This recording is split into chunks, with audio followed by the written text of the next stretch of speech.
இன்றைக்கி நாம் ஒரு ரொம்பவே சுவாரஸ்யமான பழமையான ஒரு சிவபெருமான் கோயிலை பற்றி தான் பார்க்க போகிறோம்.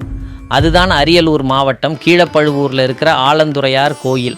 இதை வடமூலநாதர் கோயில்னு கூட சொல்லுவாங்க. முதலாம் பராந்தக சோழன் காலத்தில் கட்டப்பட்ட பிரம்மாண்டமான கோயில் இது. இந்த கோயிலோட ஸ்பெஷாலிட்டி என்ன தெரியுமா? இங்கே இருக்கிற மூலவர் சிவலிங்கம் ரொம்பவே சின்னதாக இருக்கும். அதனால் அதை அடையாளம் காட்டுறதுக்காகவே லிங்கத்துக்கு மேலே ஒரு குவளையை கவுத்து வச்சுருப்பாங்க. ஆச்சரியமான விஷயம் என்னென்னா, இங்கே சிவனுக்கு நடக்கிற அபிஷேகம் எல்லாமே அந்த குவளைக்குத்தான் நடக்கும். அது மட்டும் இல்லாமல் இங்கே சாமிக்கு சாம்பிராணி தைலம் பூசுகிற வழக்கமும் இருக்குது. வேற எங்கேயும் இந்த மாதிரி ஒரு சிறப்பை நீங்கள் பார்க்க முடியாது. புராண கதைகளில் பரசுராமரை பற்றி கேள்விப்பட்டிருப்பீங்க. அவர் தன்னோட அம்மாவை கொன்ன பாவம் நீங்கிறதுக்காக இங்கே வந்து தான் சிவனை வழிபட்டிருக்காரு. அவர் உருவாக்கின தீர்த்தம் தான் இங்கே இருக்கிற பரசுராம தீர்த்தம். வழக்கமாக சிவன் கோயில் வாசலில் கஜலட்சுமி சிலையை தான் வச்சுருப்பாங்க. ஆனால் இங்கே மட்டும் வாசலில் பரசுராமர் படுத்திருக்கிற மாதிரி ஒரு சிற்பம் இருக்கும். இது ரொம்பவே வித்தியாசமான ஒரு அமைப்பு. இங்கே இருக்கிற அம்பாளுக்கு அருந்தவநாயகின்னு பேர். அதுக்கு பின்னாடி ஒரு சூப்பர் கதை இருக்குது.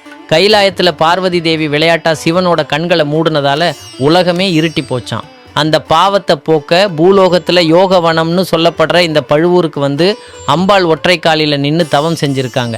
இதில் இன்னொரு மிகப்பெரிய அதிசயம் என்னென்னா, வருஷம் பங்குனி மாதம் 18ஆம் தேதி சூரியனோட கதிர்கள் நேரடியாக சாமி மேலே விழுந்து வழிபடும். பிரிஞ்சிருக்கிற கணவன் மனைவி ஒன்று சேரவும் பிரம்மஹத்தி தோஷம் நீங்கவும் இது ஒரு அருமையான பரிகாரத்தலம்.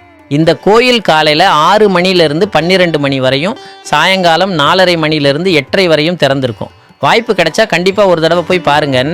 இந்த வீடியோ உங்களுக்கு பிடிச்சிருந்தா லைக் பண்ணிவிட்டு அப்படியே நம்ம தமிழ் டூர் சேனலை சப்ஸ்கிரைப் பண்ணிவிடுங்க. அடுத்த வீடியோவில் பார்க்கலாம்.